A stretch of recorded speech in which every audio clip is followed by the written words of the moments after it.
Muchas gracias. ¡Ah!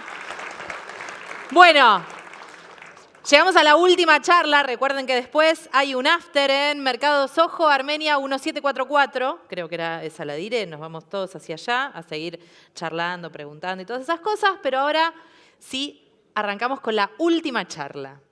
Tremendo.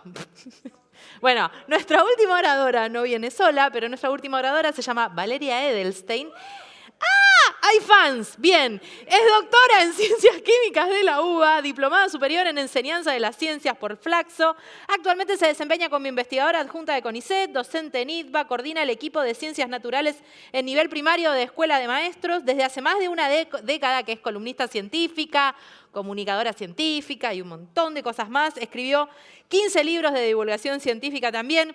Es cofundadora del proyecto Científicas de Acá, que visibiliza científicas argentinas.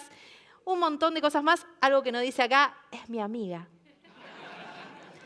Y yo sé algo de Vale. Vale es muy buena contando historias. Muy buena contando historias. Acuérdense lo que les digo, cuando empieza a contar una historia no le podés despegar los ojos. Y como yo soy amiga, la voy a meter en problemas. Tengo esa potestad de hacerlo, así que la voy a comprometer a que cuente un par de historias ahora cuando venga. Después me lo reclama, no importa. Vale no va a venir sola. Vale viene acompañada de Claudio Cormick. Claudio es doctor en filosofía por la UBA y la Universidad de París 8. Escribió también 2 libros. Uno de ellos se llama Argumentos en una baldosa y lo escribió justamente en coautoría con Vale. Van a darnos una charla súper interesante que se llama Among Us, cómo detectar discursos anticiencia. Así que, con todos ustedes, Valeria y Claudio.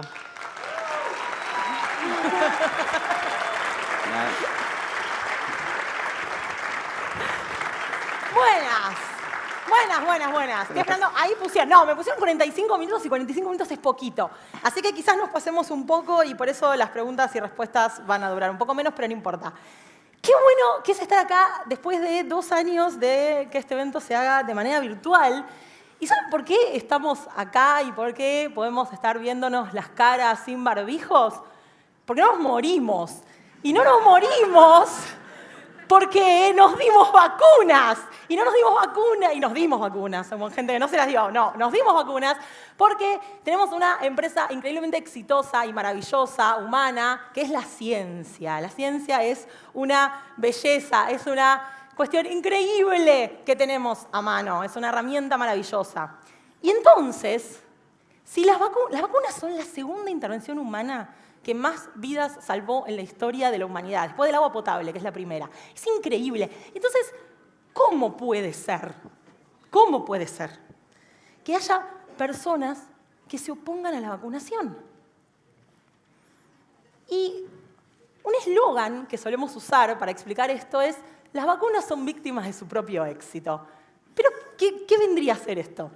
Claro, la idea es, si yo les preguntara a la gente de esta sala cuántos de ustedes vivieron, por ejemplo, una epidemia de polio, ¿no? O conocieron a alguien que haya pasado años postrado en un pulmón de hierro porque de otro modo no podía respirar por las consecuencias de la poliomielitis, probablemente la respuesta sea 0. Nuestra generación no vivió epidemias de polio. De hecho, gracias a la obra de Eugenia Sacerdote de Lustig, de quien, por cierto, Vale y Nadia tienen una temporada entera de su podcast, se introdujo en el país la vacuna contra la poliomielitis y desde 1956 no hubo epidemias de polio. No, entonces uno puede encontrarse con una situación en la cual tenés gente que no ve la necesidad de las vacunas, ¿no? Tenés hippies que dicen ña, lo natural y coso.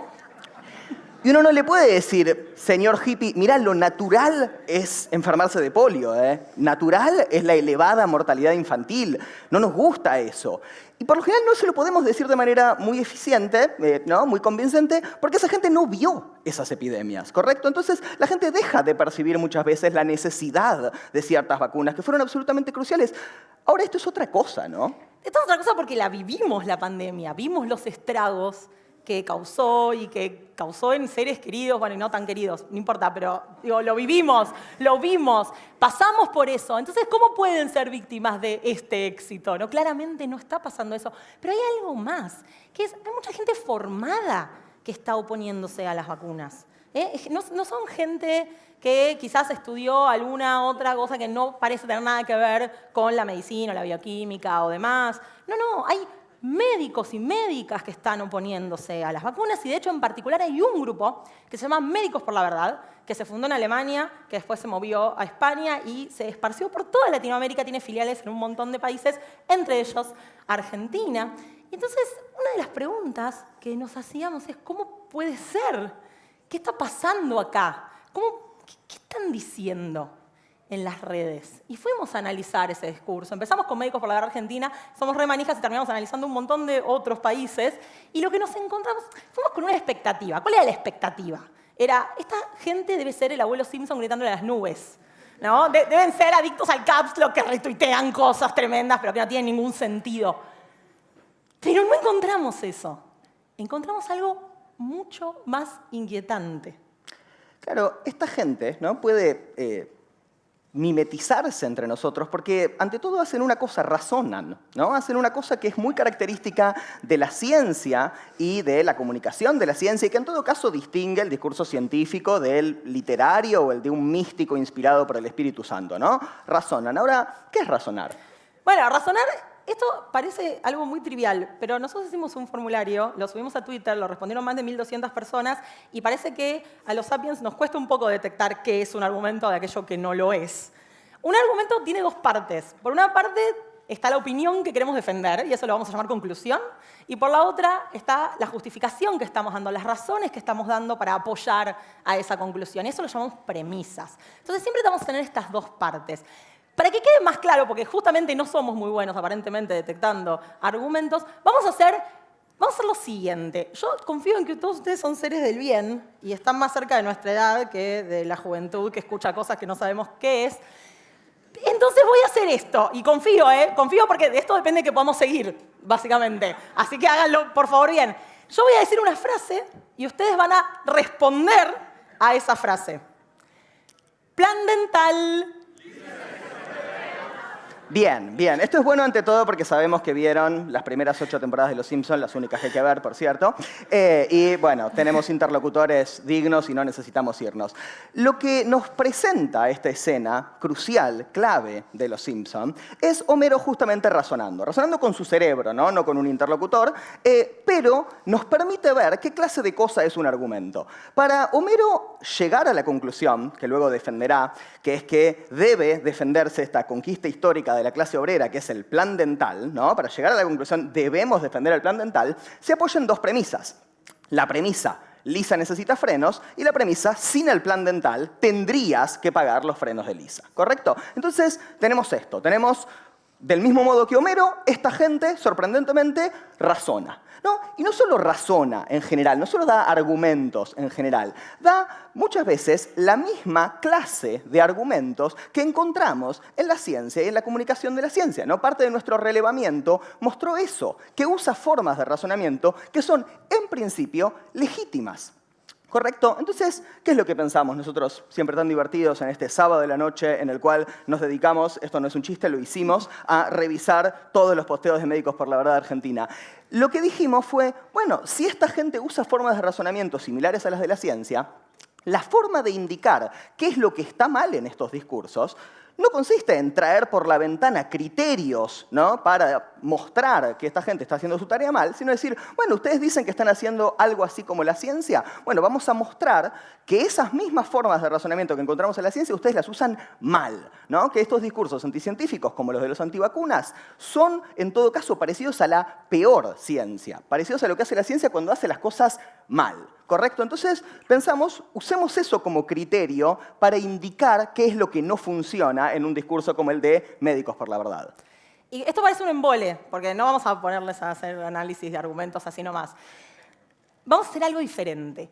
Porque esto que dijo recién de que estuvimos un sábado a la noche revisando posteos de Médicos por la Verdad es absolutamente cierto. Estar en nuestro cerebro es un bajón a veces. Nosotros nos levantamos a las 4 de la mañana para ir al baño y de repente decimos, ¡ya sé! ¿Qué más nos trajo la pandemia, además de traernos antivacunas? Nos trajo masa madre, también. Sí, nos trajo crochet, todos hicieron algo de eso. Pero nos trajo un juego que ya era conocido, ya existía, pero se hizo mucho más conocido durante la pandemia. Nos trajo Among Us. Y entonces, en esa epifanía de las 4 de la mañana yendo al baño, dijimos, es esto, es tratar de identificar impostores que están entre nosotros. Hagamos un cruce entre Among Us y entre los antivacunas o los discursos anticientíficos en general. Genial. ¿Y dónde lo llevamos? A nerdearla. Y lo presentamos y algún delirante que está por ahí atrás dijo, sí, vengan, háganlo. Y bueno, así llegamos acá. Alguien, sí, se tiene que hacer cargo de eso. Sí. Entonces, como parte de ese cruce, ¿no? Y porque no nos levantamos muy indulgentes, decidimos que vamos a considerar impostores, ¿sí? A justamente aquellos discursos que usen las formas de razonamiento propias de la ciencia, pero las usen mal, ¿no? Porque ese va a ser nuestro criterio para señalar qué es lo que está mal en estos discursos anticientíficos, ¿no? Entonces, los impostores de nuestro juego van a ser los que usen mal estos tipos de razonamiento característicos de la ciencia y de la comunicación de la ciencia, y así es como vamos a decidir a quién expulsar al espacio exterior. Vamos a necesitar que ustedes participen. Yo no veo nada desde acá porque me dan las luces en la cara, pero voy a confiar en que van a levantar las manos cuando eso sea pedido y de alguna manera me voy a correr y voy a ver qué hacen. Porque quienes van a decidir a quiénes expulsamos son ustedes. ¿Sí? Vamos a hacer este juego, tiene algunas particularidades que ya les vamos a ir contando, no es exactamente igual que Among Us, pero la idea es que juguemos y vamos a arrancarlo. Esperen que, a ver si esto funciona. No funciona. ¿Qué tengo que hacer? ¿Así? ¿Así? ¿Así? Tengo un... Ahí está. No se escucha el sonidito, le he puesto todos los soniditos de Among Us. Ahí está, gracias. Bueno, entonces vamos a arrancar con este primer nivel. Sabemos que no hay niveles, pero acá le metimos niveles. Vamos a arrancar con este primer nivel que tiene 6 impostores. Bien, entonces, algunas particularidades acá, a diferencia del juego original, los impostores no van a aparecer todos juntos, así que no tratemos de expulsarlos a todos de un saque, van a ir apareciendo de a poquito, ¿sí? Pero lo importante es que vamos a identificar como impostores a aquellos que, por así decirlo, no hacen las tareas necesarias que en nuestro caso van a ser los tipos de argumentos, ¿sí? Así como en el juego original tenemos diferentes salas y cada una de ellas implica tareas diferentes. No es lo mismo lo que vamos a hacer en la cafetería que en la sala de máquinas. Bueno, en nuestra versión va a haber 3 salas que van a representar 3 distintos tipos de argumentos, ¿sí? Entonces, a cada uno de estos tipos de argumentos van a corresponderle tareas y a quien no está haciendo esas tareas, por lo tanto, quien no está jugando bien el juego de la ciencia, vamos a declararlo un impostor y, como decíamos, lo vamos a expulsar al espacio. Esto va a ser nuestro entrenamiento para identificar buenas y malas formas de usar estos tipos de razonamiento, ¿sí? Pero para complicarles un poco el entrenamiento, no es que todos los ejemplos que vamos a dar en los cuales se esté razonando mal sean casos de discursos anticiencia, ¿correcto? Primero nos vamos a entrenar viendo ejemplos en los cuales se razona bien o mal y después vamos a aplicarlo al discurso real de gente como Médicos por la Verdad. ¿Está bien? Entonces ustedes se tienen que enfocar en quién está razonando bien o mal según cada uno de estos tipos. Y el primer tipo del cual vamos a hablar es un argumento a la mejor explicación. Y qué mejor, para aprender lo que es un argumento de la mejor explicación, que escuchar una historia de parte de la compañera Ardeja. ¿Cómo se extinguieron los dinosaurios? ¡Por un meteorito! Bueno, por un meteorito es una buena respuesta, pero yo lo que quiero contarles es cómo se extinguieron los dinosaurios. Y necesito que me sigan en esta historia. ¿Cómo sabemos siquiera que existieron dinosaurios? Por los fósiles, ¿no? Entonces fuimos haciendo excavaciones, fuimos encontrando registros fósiles. Ahora estamos parados, bueno, yo estoy en el escenario, pero estamos sobre la corteza terrestre que está formada por varias capas. Las capas que están más abajo, ¿no? Como se fueron formando sucesivamente, las que están más abajo son las que tienen los registros más antiguos. Y entonces, gracias a eso, sabemos más o menos que existieron unos seres muy gigantes, los grandes dinosaurios, hace aproximadamente entre 260 y 65 millones de años. O sea, vivieron como 200 millones de años sobre el planeta Tierra. Y cuando se empezaron a encontrar estos registros fósiles, también se encontró algo muy llamativo, que es que en estas capas geológicas venía, ¿no? Fósil grande, fósil grande, fósil grande, fósil grande, y de repente, no fósil, ¿no? Era fósil, no fósil. No había más, no estaban. Entonces alguien, muy inteligente, dijo, se extinguieron los dinosaurios porque algo pasó, ¿no? No vemos a los dinosaurios ahora, sabemos que existieron, no están más, algo pasó. ¿Qué puede haber extinguido a estos grandes dinosaurios? Y entonces, algunas hipótesis que aparecieron fueron, no la del estornudo de Homero, pero casi, dijeron un virus. Apareció un virus, se lo contagiaron, se murieron todos los dinosaurios. Pero, había algo más. Cuando miraron con más detalle, entre la capa fósil no fósil, había una capa muy finita, ¿no? Muy finita. Las capas geológicas son grandotas. Esta era una capa muy finita. Y esa capa muy finita tenía algo. Tenía un metal que en la corteza terrestre es muy escaso. Tenía iridio. ¿Saben dónde hay mucho iridio? En el espacio exterior, en meteoritos. Y entonces dijeron, ya sabemos lo que pasó entonces. Cayó un meteorito que mató a los grandes dinosaurios. Entonces otras personas dijeron, mirá, si cayó una roca de como 10 kilómetros de ancho, algún agujero debe haber dejado, vamos a buscarlo. Y fueron a buscarlo y lo encontraron. Lo encontraron en la península de Yucatán, en México. El meteorito había caído ahí en el medio del desierto. Y entonces, claro, otra persona dijo, pero a ver, si este meteorito gigante cayó acá en el desierto, dejó el agujero, seguramente aplastó a todos los dinosaurios que estaban justo en ese lugar. ¿Cómo puede ser que también se hayan extinguido dinosaurios que estaban muy lejos? Y entonces tuvieron que empezar a pensar qué otra cosa podría haber pasado. Y lo que dijeron fue, el meteorito cayó, levantó polvo. Ese polvo, muy volátil, rodeó a toda la Tierra, evitó que entrara la luz del Sol. Sin la luz del Sol, el planeta se enfrió un poco, pero además las plantas ya no podían hacer fotosíntesis. Y si las plantas no podían hacer fotosíntesis, se empiezan a morir. Y los herbívoros que se alimentan de esas plantas, los grandes dinosaurios herbívoros, se empiezan a morir. Y los carnívoros que se alimentan de los herbívoros, que se alimentan de las plantas, se empiezan a morir. Y se extinguen los dinosaurios.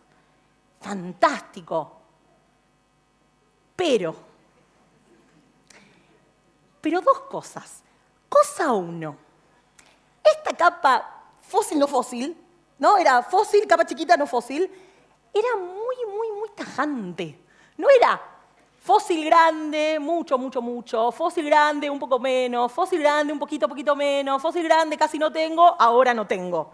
No era un cambio gradual, era muy drástico. Y si los dinosaurios se hubieran muerto con esta extinción lenta, de las plantas, después los herbívoros, después los carnívoros, no deberíamos estar viendo eso, no te parece tener mucho sentido. Sin embargo, esta hipótesis duró bastante tiempo, hasta que alguien vio otra cosa más que le llamó la atención. Y dijo, mirá, esta capa de iridio que está en la península de Yucatán, no está solo en la península de Yucatán, está en todos lados. Si yo excavo en China, está en China. Si yo excavo en Argentina, está en Argentina. Si yo excavo en Estados Unidos, está en Estados Unidos. Si excavo en Italia, está en Italia. Y entonces, ¿cómo hizo la capa de iridio para llegar a todos lados si el meteorito cayó acá? ¿Una lluvia de meteoritos? Es re poco probable eso. ¿Cómo puede haber pasado? La capa es súper finita además, tiene como 3 centímetros de altura. Y entonces llegó un especialista en balística. Y este especialista en balística dijo, no, gente, yo les voy a contar cómo se extinguieron los dinosaurios. Si ustedes me dicen que viene una roca gigante de 10 kilómetros de ancho, que entra en la atmósfera terrestre, que cae en el medio del desierto, ¿solamente levanta un poquito de polvo? No. ¿Ustedes saben cómo se hace el vidrio? Calentás arena, mucho, calentás mucho la arena. Calentás un montón la arena. Y cuando ustedes tienen frío, además de abrigarse, ¿no? Están en la parada del colectivo, como estuvimos ayer a las 2 de la mañana, muertos de frío, ¿no hacemos así? ¿Qué estamos haciendo cuando hacemos así? Fricción. ¿Y qué se genera con la fricción? Bueno, ahora imagínense una roca de 10 kilómetros de ancho entrando en fricción con todo el aire, con la atmósfera de la Tierra. Se levantó un poquito de temperatura. Cayó una roca de 10 kilómetros de ancho que tenía una temperatura enorme, tenía una temperatura tan grande que cayó en el medio del desierto, donde estaba la arena, y la fundió. Y el vidrio se forma, porque cuando la arena se funde, los átomos que la forman, está formada por dióxido de silicio, la arena, ¿no? Y cuando se funde, esos átomos se reordenan, y entonces cuando se vuelve a enfriar queda con las características del vidrio. Entonces la arena se fundió, pero la temperatura del meteorito era tan grande, que no solo se fundió, se vaporizó. Se vaporizó. Y los pedazos del meteorito se vaporizaron junto con la arena y salieron expulsados al espacio exterior. Y en el espacio exterior hace frío. Y entonces la arena vaporizada empezó a juntarse y empezó a hacerse líquida y después empezó a hacerse sólida.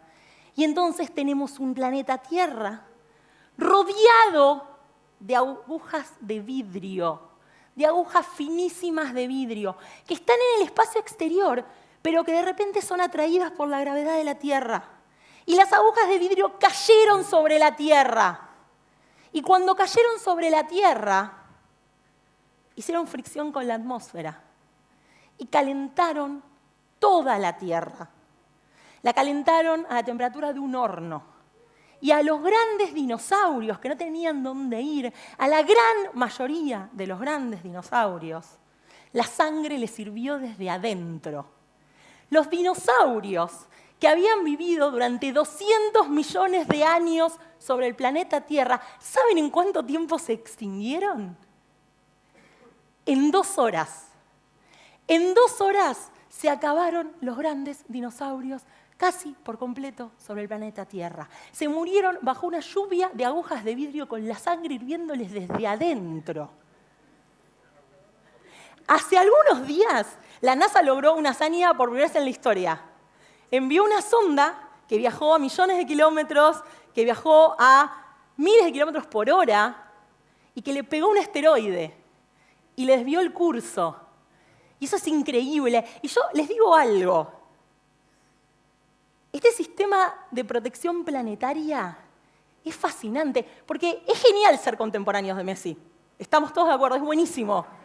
Pero díganme si no es muchísimo, pero muchísimo más genial ser contemporáneos de la misión que va a evitar que nos muramos todos con una lluvia de agujas de vidrio y con la sangre hirviéndonos desde adentro. Bien. Bueno. Nadia no mintió, la piba es buena. A mí me toca la parte comparativamente más aburrida. Lo importante es, esto es un argumento a la mejor explicación, ¿no? Además de ser una historia fascinante, ¿no? Lo que está en juego acá es un argumento a la mejor explicación. ¿Por qué? Porque hay un hecho que nadie vio, ¿no? Pero que conjeturamos que debe haber ocurrido, a saber, la caída del meteorito y todos los fenómenos asociados a ella, porque es la mejor explicación disponible para otro hecho, del cual estamos bastante seguros, a saber, la extinción de los dinosaurios, ¿no? Postulamos caída del meteorito como explicación, como la mejor explicación disponible para extinción de los dinosaurios. Ahora, ¿cómo funciona un argumento a la mejor explicación? ¿Qué le tenemos que pedir y, por lo tanto, qué tareas van a tener que ser cumplidas en nuestra nave a riesgo de expulsión? Bueno, lo tengo que leer porque el fondo no se ve. No, quedó corrido, no importa. Tarea 1.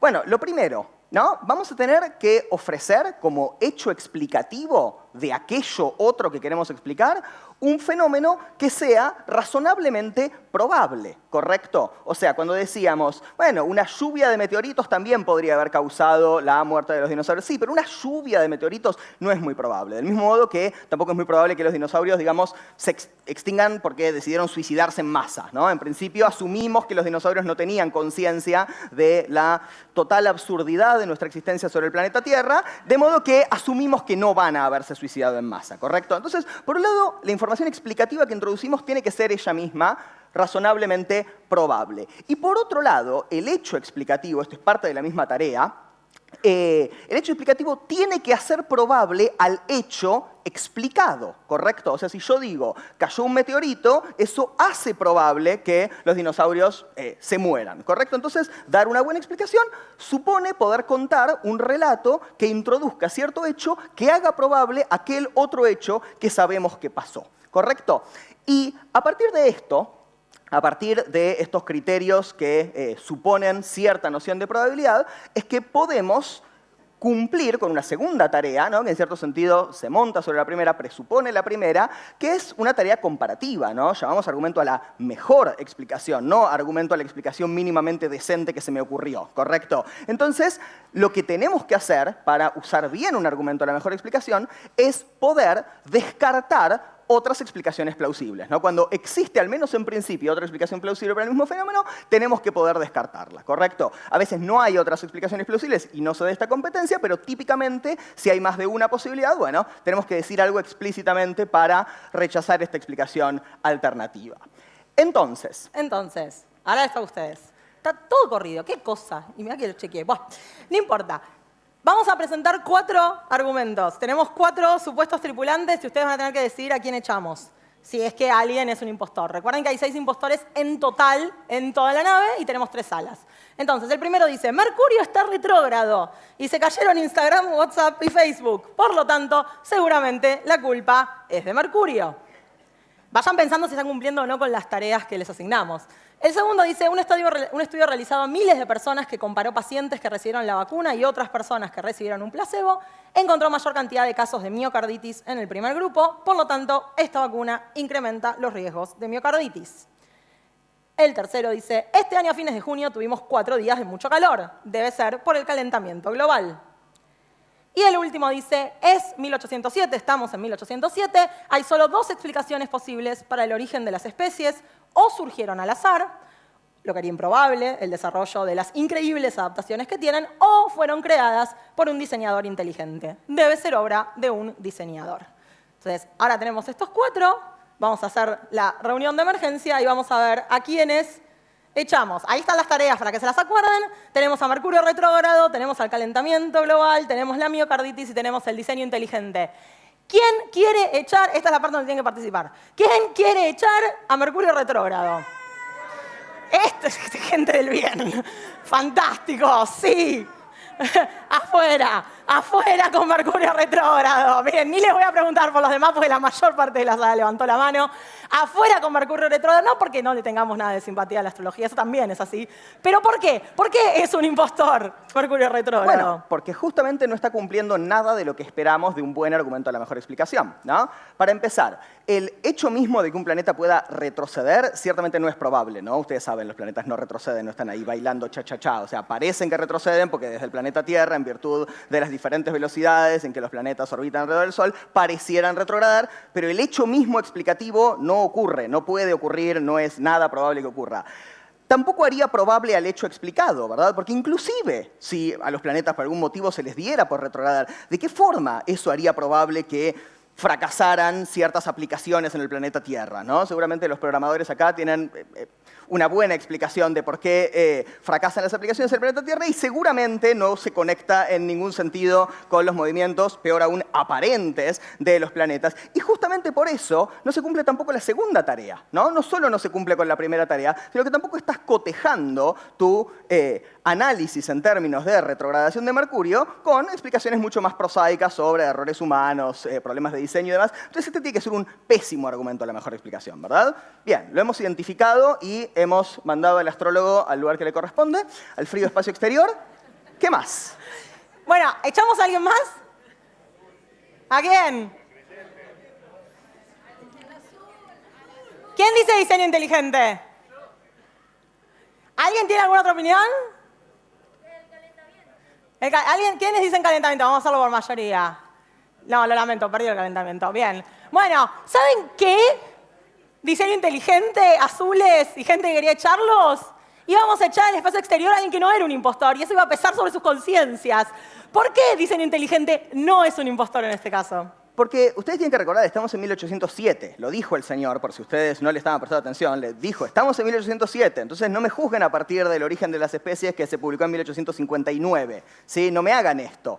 Básicamente, es un buen argumento a la mejor explicación a partir de las alternativas que tenemos disponibles a comienzos del siglo XIX, porque fíjense que Paley razona bien, dice, bueno, opción A, diseñador inteligente. Opción B, proceso azaroso. Nosotros sabemos que la selección natural no es un proceso azaroso, ¿verdad? Pero si la única alternativa al diseño inteligente fuera un proceso azaroso, lo que está diciendo es, este proceso no haría probable que surgieran especies con las increíbles adaptaciones que sabemos que tienen. Un proceso azaroso que diera lugar a especies bien adaptadas a su entorno sería un escenario tan improbable como tirar un montón de letras de Scrabble sobre la mesa y que se formara el primer sexteto del Martín Fierro, ¿correcto? Eso no es probable, es una especie de milagro, solo que ateo, ¿correcto? Entonces lo que está diciendo Paley es, miren, en ausencia de una mejor alternativa que proceso azaroso, y yo me quedo con el diseño inteligente. Por eso es que Darwin tuvo que probar por medio de la hipótesis de selección natural algo bastante más sofisticado, así que no hay que echar a Paley al espacio en 1807 al menos. ¿A quién hay que echar?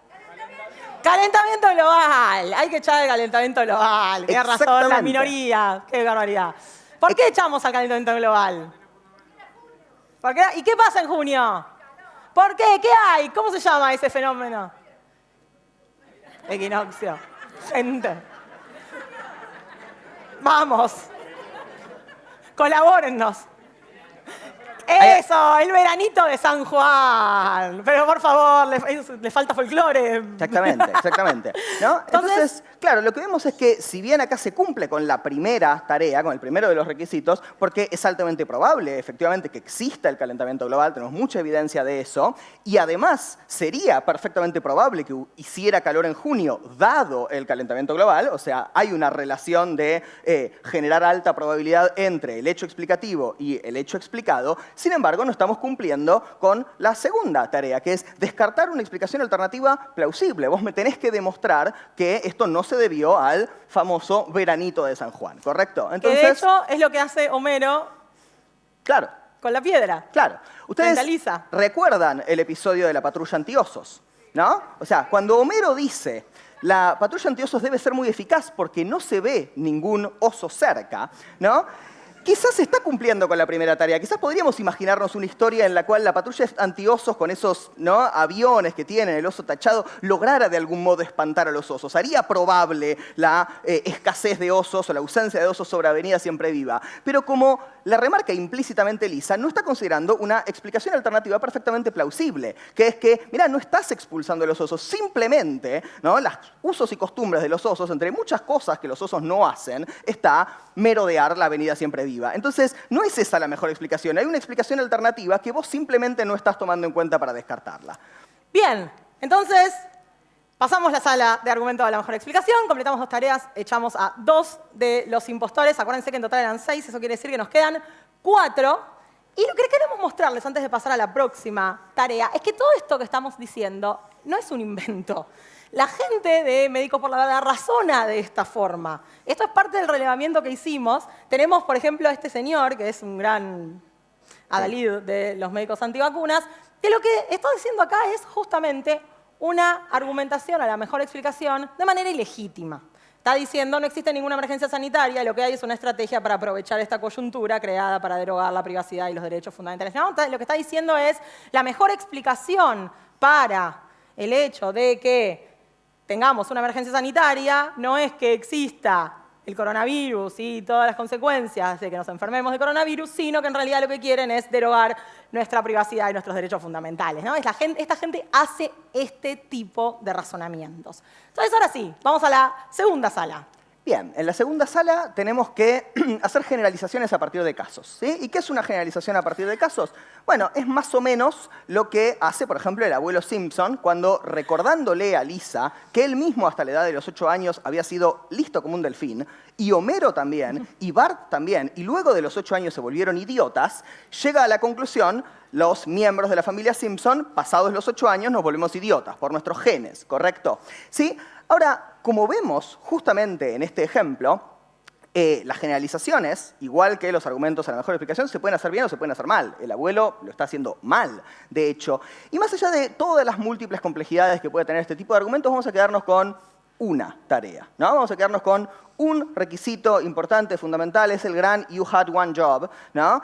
Conseguite una muestra honesta, es la tarea, ¿no? El abuelo no se consigue una muestra honesta porque el grupo de personas que toma para representar al universo más general, familia Simpson, está sesgado en un sentido importante. ¿Cuál es?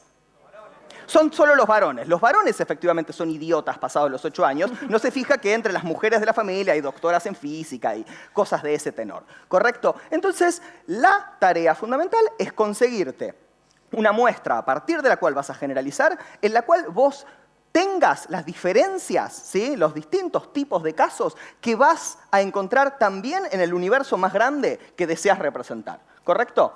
Y entonces, ¿Quieren otra historia?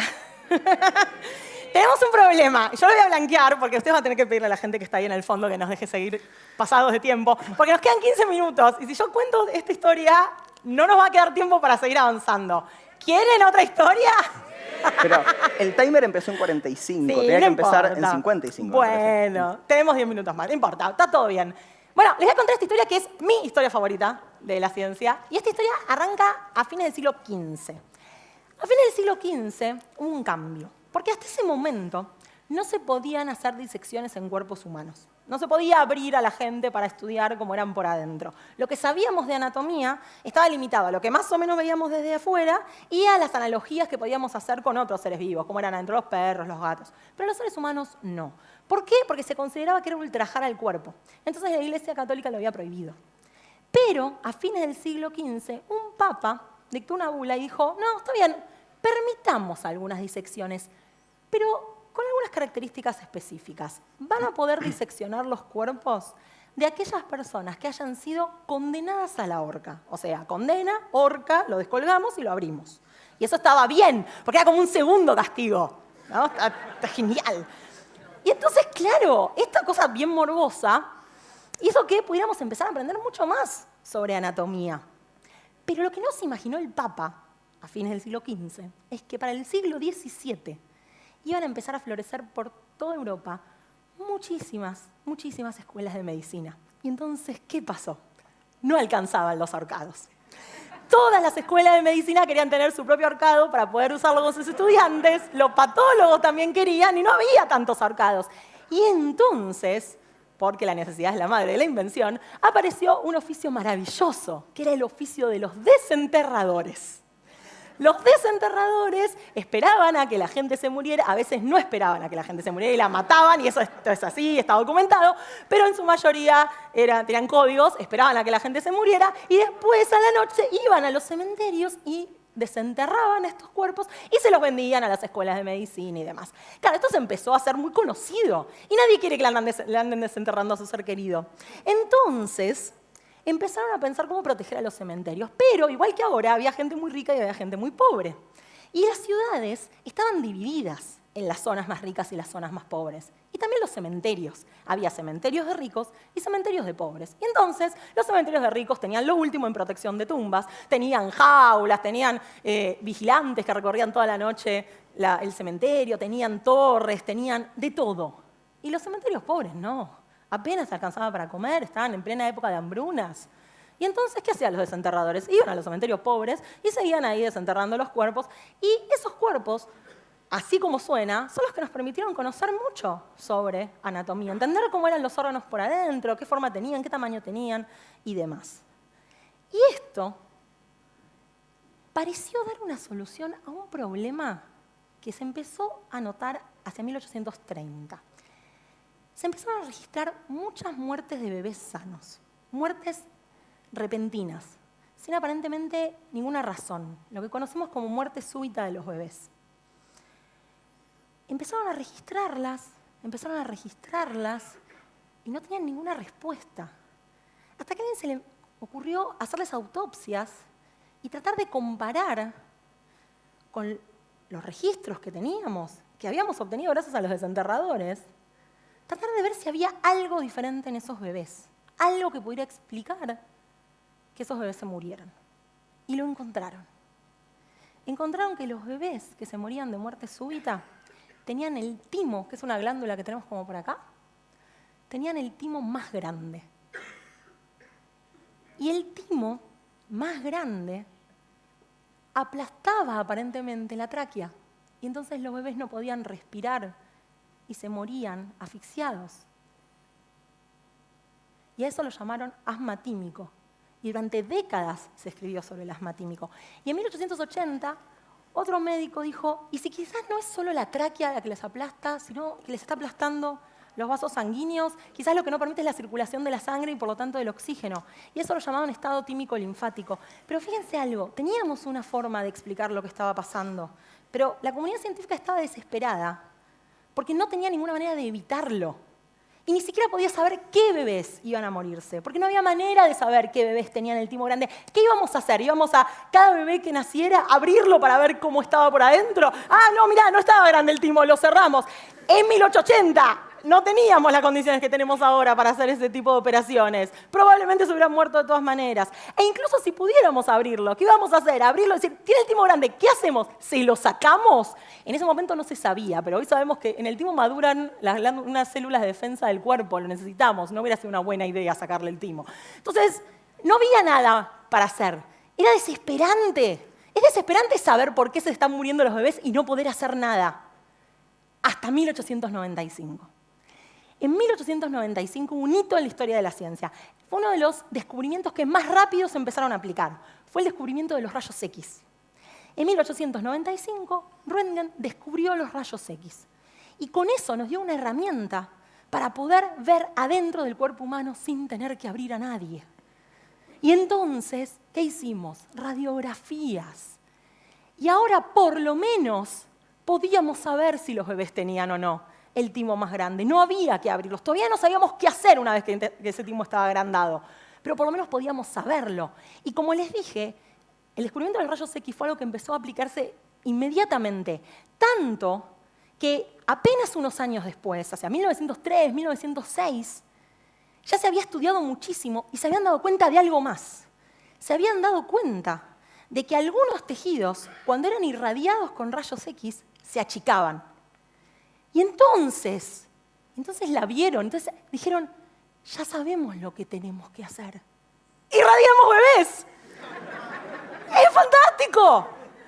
Durante 40 años, la terapia de irradiación fue de lo más común. Estaba mal visto si vos eras un padre o una madre, no llevar a tu bebé a irradiar. ¿Cuánto había que irradiar a los bebés? Y durante unos 3 meses, más o menos todos los días, unas 3 horas. Irradiemos a los bebés. Y los irradiamos durante mucho tiempo. Y pasó algo. No se adelanten. Pasó algo más. Pasó que los bebés se seguían muriendo de muerte súbita. Y entonces, lo que hicieron fue hacerles autopsias a los bebés que no habían sido irradiados y se estaban muriendo de muerte súbita para corroborar que efectivamente fuera el timo el problema. Y claro, decir, bueno, en realidad es porque no los irradiamos que se están muriendo. Y les hicieron las autopsias. ¿Y saben qué pasó? El timo no estaba agrandado. El timo era normal.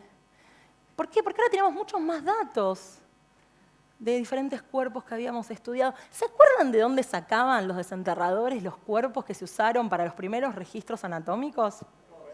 De los cementerios pobres. En ese momento no lo sabían, pero hoy lo sabemos.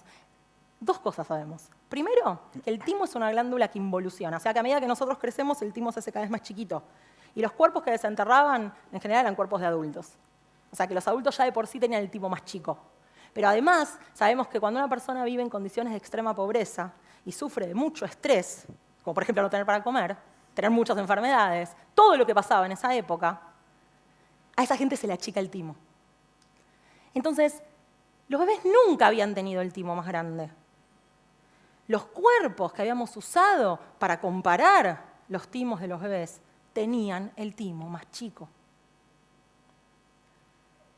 Más o menos unos 5 o 10 años después de las primeras terapias de irradiación, empezaron a aparecer los primeros casos de cáncer, porque el timo está muy cerca de la glándula tiroides, y la tiroides es extremadamente sensible a los rayos X.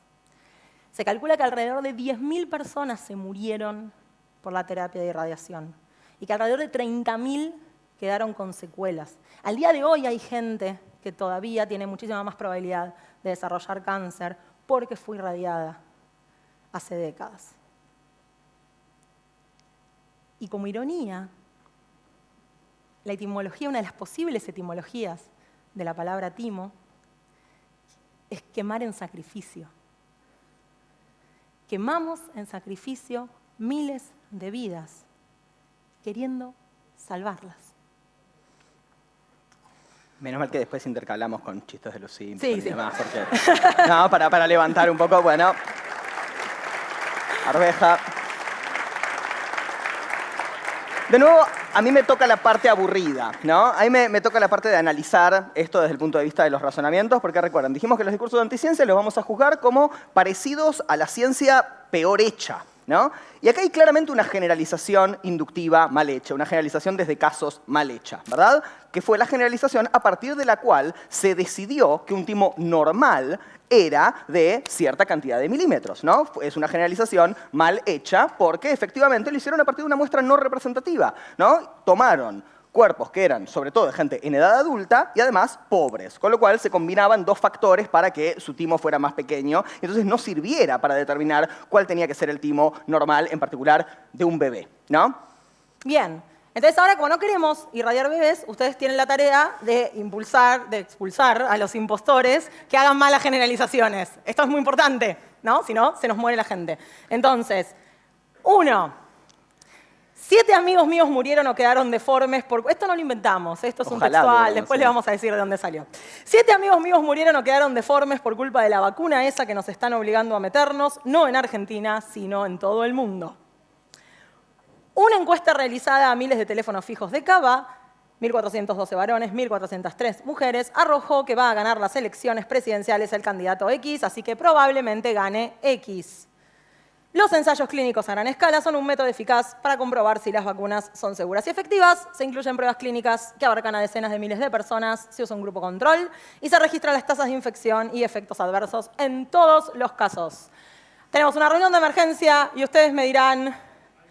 ¿A quiénes expulsamos? ¿Amigos deformes, encuesta o ensayos clínicos? Amigos, ¿quién vota a expulsar amigos deformes? Menos mal, gente. Ahora después vemos. Ahora, bueno, es muy interesante esto. Efectivamente, amigos deformes era el impostor. ¿Por qué amigos deformes era el impostor? Acaban de expulsar al espacio a Javier Calamaro, que fue el que dijo esto. Sí, y bueno, no por su música en este caso, ¿no? Pero sí, lo expulsamos básicamente porque esta es una mala generalización, ¿correcto? O sea, para concluir que la vacuna no es segura, tendríamos que considerar una variedad de edades, géneros, hábitos, consumo de sustancias y demás que no está muy ampliamente representada en el grupo de 7 amigos de Javier Calamaro, ¿correcto? No es una muestra representativa de la humanidad, no sabemos muy bien qué características peculiares puede tener su grupo de amigos, entonces sí, esta no es una buena generalización para juzgar la eficacia y seguridad de las vacunas. ¿Qué más? ¿Rajamos a alguien más o estamos bien? Muy bien. ¿Saben qué? Ustedes tendrían que haber sido asesores en el año 2019, porque esto pasó. Claro, ustedes no sé si se acuerdan, pero antes de las PASO del 2019 no se pronosticaba que Alberto iba a ganar por 16 puntos, ¿no? O sea, se caracterizaba que el candidato pro mercado, como todos sabemos, Alberto Fernández es un comunista rabioso, ¿no? Pero el candidato pro mercado, que era Macri, o ganaba por poco, o era un empate técnico, o perdía por poco, ¿no? Entonces eso llevó a mucha gente a comprar bonos, comprar acciones de las empresas argentinas, y después, bueno, perdió por 16 puntos, y todo eso se desplomó, ¿no? Hubo gente que tiene más plata que nosotros, tiene plata para invertir en cosas, que perdió millones de pesos por eso, ¿no? Entonces, es importante hacer buenas generalizaciones inductivas para básicamente no matar bebés y no perder millones de pesos, ¿correcto? Bien. ¿Por qué salió mal lo de las PASO? Eso salió mal porque cuando vos llamás a un teléfono fijo, lo más probable es que encuentres a una persona de un sector social más o menos acomodado y de avanzada edad. ¿Correcto? O sea, estaban entrevistando a viejos de Recoleta, básicamente, y estaba sobrerepresentado el voto macrista. No estaban precisamente entrevistando a jóvenes de González Catán, que probablemente habrían votado otra cosa. Entonces, vos sobrerepresentás un sector minoritario dentro de la población y, por lo tanto, ¿no? Terminás haciendo un pronóstico que no se ajusta para nada, ¿no? A lo que era el universo que querías representar. Venimos re tranquilos hoy. Bien, entonces, la cuestión es esta. Nos queda 1 minuto 10 y nos queda todavía una sala, una historia y el final. No va a pasar, así que... ¿Por qué? ¿Nos van a echar? Bueno, antes de eso, esto no me tenía que haber dado vuelta. Me dijeron que no me dé vuelta. Perdón, tengo que mirar acá. Fíjense esto también es Médicos por la Verdad, de hecho ahí arriba lo dice, Médicos por la Verdad Argentina en este caso. Mujer muere minutos después de recibir vacuna anti-COVID de Sinovac en Hidalgo, no se vacunen. Esto claramente es una mala generalización a partir de casos y lo usan un montón, todo el tiempo. Bien, nos queda la última sala. Bien, lo último, Vamos. ¿sí?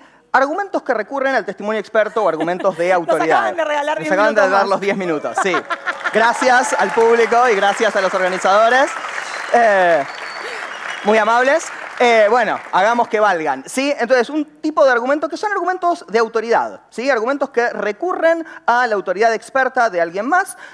Quizás estén acostumbrados a oír la idea de argumento de autoridad cuando hablamos de falacias de autoridad, ¿no? Estamos acostumbrados a pensar que siempre los argumentos de autoridad están mal. Y esto en realidad es un error, ¿no? Porque dado el enorme, gigantesco caudal de conocimiento que ha acumulado nuestra especie, hay un montón de cosas que las sabemos colectivamente, pero que no las puede chequear cada uno de nosotros a título individual. Fíjense que en este momento estamos haciendo algo muy raro. Estamos sentados ustedes, parados nosotros, debajo de un montón de cosas pesadas y contundentes que básicamente podrían matarnos, ¿no? Esto no es muy habitual en la historia de nuestra especie, lo empezamos a hacer hace muy poco tiempo para lo que es nuestra historia evolutiva. ¿Y por qué lo hacemos? La verdad que ni ella ni yo somos ni ingenieros, ni arquitectos, ni maestros mayores de obra. Lo hacemos porque asumimos que alguien que sabe más que nosotros puede garantizar, ¿no?, que estas cosas no van a caer sobre nuestras cabezas. Y lo mismo, nos dieron esa botella con un líquido transparente e hicimos algo muy notable, que fue tomarla, ¿no? Ella por lo menos sabe química analítica y podría determinar su potabilidad, yo no, y sin embargo la tomo. ¿Qué quiere decir esto? Todo el tiempo las personas estamos recurriendo a la autoridad experta de alguien más que nos garantiza que algo, por ejemplo, esa agua es potable y este techo no se va a caer sobre nosotros, es probablemente verdadero, ¿sí? Nos lo garantiza alguien que sabe más que nosotros del tema, ¿no? Es más o menos como cuando Lisa, para analizar el fragmento del presunto ángel, llama a Stephen Jay Gould, siempre una suerte tenerlo cerca, bueno, ahora está muerto, pero no intenta resolverlo ella, ¿no? Le pide a un experto que determine si se trata efectivamente de un resto proveniente de un ser vivo. Ahora, no siempre son buenos, así como no siempre son malos, los recursos al testimonio experto, ¿no? Hay reglas acá también que hay que poder cumplir, hay tareas que cumplir. Lo primero es, necesitamos apelar a genuinos especialistas. Lisa apela a Stephen Jay Gould, no le pregunta a Apu o a Patty Selma. Y lo segundo es lo siguiente.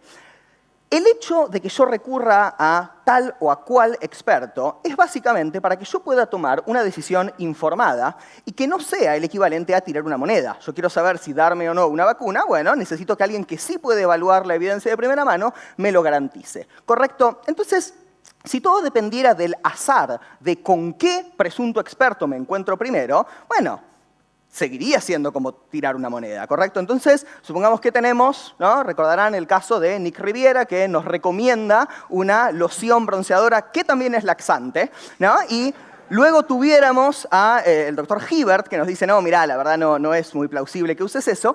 Si yo no tuviera ningún criterio para elegir entre uno u otro, bueno, sería como tirar una moneda y no tendría ningún sentido recurrir al testimonio experto. Entonces, el segundo requisito es que pidamos que el experto hable en nombre del consenso científico, que no se limite a dar su opinión personal, ¿correcto? Entonces, necesitamos cumplir con estas dos tareas, ¿sí?, para evaluar buenos y malos argumentos que recurren al testimonio experto. Bien. ¿Historia? Esta es cortita, vamos a cortar porque nos van a echar. Esta es muy cortita y esta historia empieza con una placa. Hay una placa en un bar que se llama The Eagle, el bar, no la placa. Hay una placa, y en esa placa dorada, que está en The Eagle, hay una inscripción que dice que en ese lugar, en 1953, Watson y Crick anunciaron que habían elucidado la estructura del ADN. Habían llegado a la conclusión de que el ADN era una doble hélice enroscada. Y eso era algo increíble, eso era algo maravilloso, y todo el mundo brindó. Ellos iban todas las noches, casi todas las noches, a comer y a beber a ese pub, y todo el mundo brindó y compraron una ronda y festejaron que Watson y Crick habían elucidado la estructura del ADN. Y durante años, durante décadas, y hasta hace muy poco tiempo, el nombre de la persona que fue clave, que fue fundamental, que fue necesaria para que se elucidara la estructura del ADN, estuvo completamente olvidado. Y el nombre de esta persona es Rosalind Franklin. Rosalind Franklin era una cristalógrafa. Era una cristalógrafa excepcional. Tomó probablemente las mejores cristalografías que se tengan del ADN. Para hacer una cristalografía, lo que hay que hacer es obtener un cristal de algo sobre lo que queramos conocer su estructura y tirarle con rayos X. Y los rayos X, cuando impactan con el cristal, van a generar a su salida un patrón. Y la gente que sabe puede mirar ese patrón y puede interpretar cómo es la estructura, cómo están los átomos ubicados en ese cristal. Y eso lo que nos permite es conocer las estructuras en el espacio de un montón de moléculas. Moléculas más grandes, moléculas más chicas. Otra mujer fue también la que logró elucidar la estructura del colesterol, la estructura de la penicilina, y gracias a ella salvaron miles de vidas. Pero no Rosalind Franklin. Rosalind Franklin era una cristalógrafa excepcional que trabajaba con cristales de ADN y que había obtenido una fotografía junto con su ayudante de laboratorio que era increíble. Se conoce como fotografía 51. Era una fotografía clave, una cristalografía clave para entender cómo era la estructura del ADN, porque en ese momento no se sabía. En ese momento se pensaba que podían ser 3 hebras o una sola. Nadie estaba seguro de cómo funcionaba y había muchos grupos trabajando.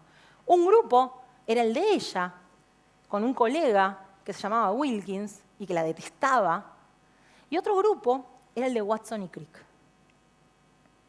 Y Wilkins, sin decírselo a Rosalind, tomó esa foto, esa fotografía 51, y se la mostró a Watson y Crick. Y cuando Watson y Crick vieron la fotografía, se dieron cuenta de cómo encajar todas las piezas.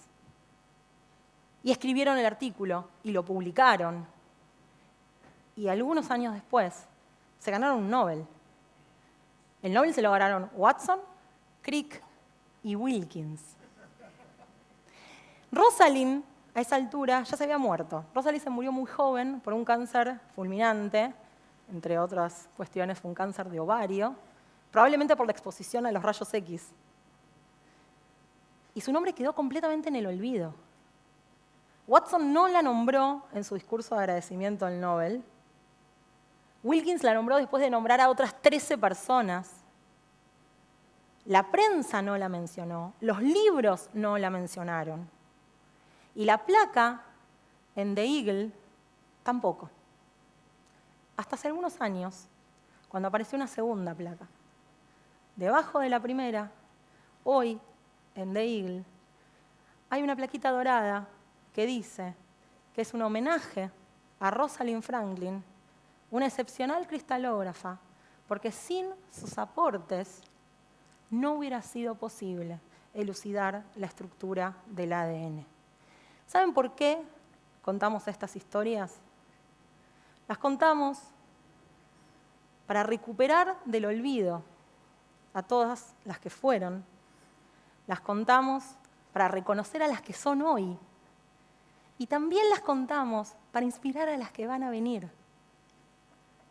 No dejemos nunca de contar estas historias.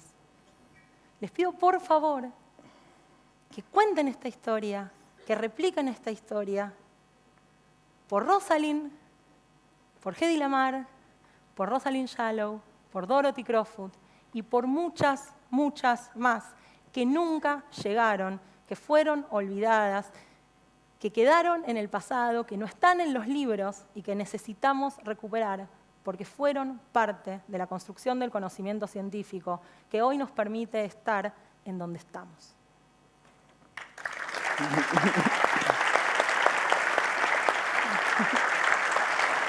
Bien, y esta, además de ser la historia de algo que ante todo tendríamos que describir como un robo, ¿no? Digo, el tipo le choreó la imagen a Rosalind, pero si lo analizamos más epistemológicamente que con el Código Penal en la mano, diríamos que es un recurso al testimonio experto, ¿no? O sea, confiaron en que eso era una buena representación del ADN porque lo había sacado una cristalógrafa competente. Entonces, teniendo en mente, ¿no?, la idea de, bueno, necesitamos recurrir a genuinos especialistas y coherencia con el consenso científico, determinemos rápido. Tenemos 30 segundos. En 30 segundos hay que expulsar a los 2 impostores que nos quedan.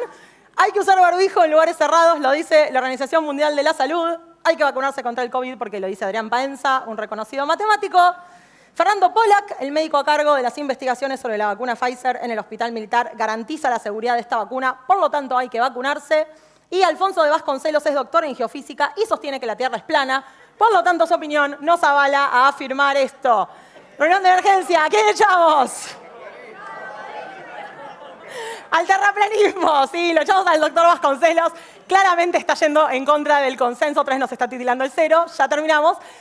Lo echamos al doctor Vasconcelos porque claramente es un impostor, porque va contra el consenso. ¿Es un especialista genuino? Sí, pero no responde al consenso. ¿Y a quién más echamos? ¿Quién dice Paenza? Yo sé que no lo queremos echar a Paenza, porque lo queremos, pero acá es un impostor, gente. O sea, Paenza, en todo caso, recurrirá a otros expertos para poder hacer comunicación de la ciencia, pero siendo un matemático no va a ser nuestra fuente primaria para ir a buscar esa experticia. Fantástico, con esto les juro que terminamos. Nos vamos. Ya estoy. Promesa solemne, nos Ya vamos. está, ya casi estamos. Porque, tenemos esto que es algo que hacen los antivacunas, poner a Djokovic. Pero bueno, fantástico. Entonces, parece que ganamos. Y acá es donde viene el problema, y esto lo hago rapidísimo, pero ¿qué pasa? ¿Qué pasó? Pasó que hicimos un relevamiento muy grande, relevamos más de 600 posteos, y lo que encontramos no eran cosas como esta, pero también eran otro tipo de argumentos mucho más sofisticados. Encontramos, como en la vida, que no sabemos cuántos impostores hay, encontramos una serie de publicaciones, muchas, sin saber el número de impostores, y encontramos cosas como esta, encontramos cosas como la vacuna contra el COVID-19 causa 9 casos de miocarditis por millón de vacunados, por lo tanto las vacunas implican riesgos que deben evaluarse. O estudio en 23 millones de personas muestra un aumento del riesgo de problemas del corazón, por lo tanto las vacunas implican riesgos que deben evaluarse. Estamos encontrando algo muchísimo más sofisticado. De hecho, si llamáramos a una reunión de emergencia ahora, no sé a quién echaríamos. Porque fíjense que son argumentos, están razonando, que están recurriendo a especialistas, de hecho están recurriendo en general a artículos publicados de gente que está en actividad haciendo investigación, que responden al consenso, que no van contra el consenso, porque decir que hay 9 casos de miocarditis por millón no va contra ningún consenso científico, y además que están revisados por pares. Esto es como la máxima vara que les podemos pedir. Y entonces, si relevamos todos esos posteos, ¿esto pasa? La gente de Médicos por la Verdad, Perú, Chile, Argentina, México, ¿recurre a especialistas genuinos? Sí, miren. ¿Saben que no hay muchos impostores? Recurre a especialistas genuinos, recurre a artículos que se publican en revistas con referato, revisadas por pares. Y esto es un problema. Porque ¿a quién echamos acá? ¿Cómo hacemos para decidir que esto que están haciendo está mal? ¿Y ahora qué hacemos?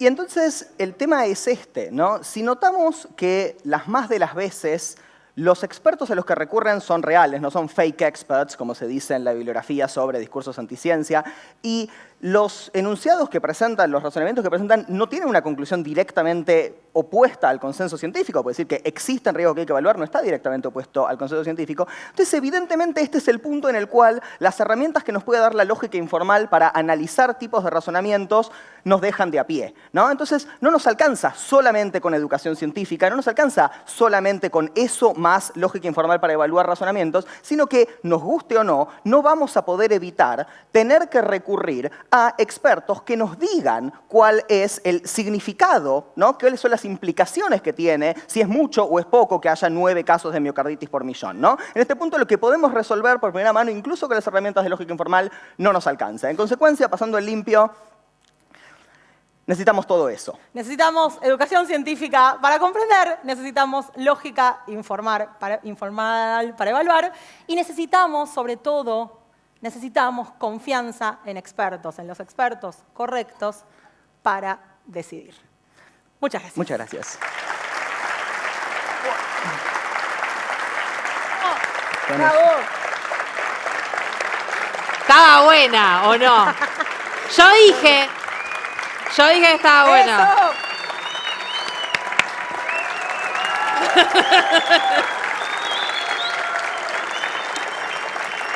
Bien. ¿Se escucha? Sí. No hay tiempo para preguntas.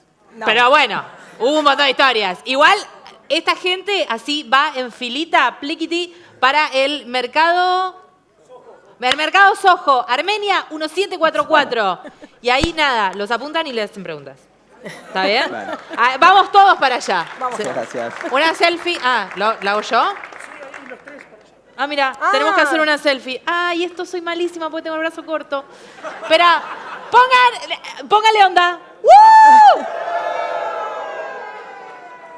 Para otra que salí muy comprometida. Fue tremendo. Bien. Muchas gracias. Últimos anuncios. Nosotros nos retiramos. Apláudanlos de nuevo si quieren. Bien. Gracias. Últimos anuncios. Nos vamos todos para el Mercado Soho. ¡Ah! Dios me libre. Ya estoy quemada. Recuerden sumarse al Discord de Cisarmi, que es una comunidad genial que se está armando. Recuerden que el Swap Card va a quedar abierto para que puedan todavía generar más búsquedas. Recuerden ver todos los videos en YouTube que ya se van sumando, así generamos más engagement. Y recuerden, ¿qué otra cosa? Nos vemos en Mercado Soho. Nos vemos en Mercado Soho. Se acabó, chicos. Esto fue todo. Nos vemos en Mercado Soho. Hasta luego. Somos el registro de direcciones de Internet para América Latina y el Caribe. Nuestra función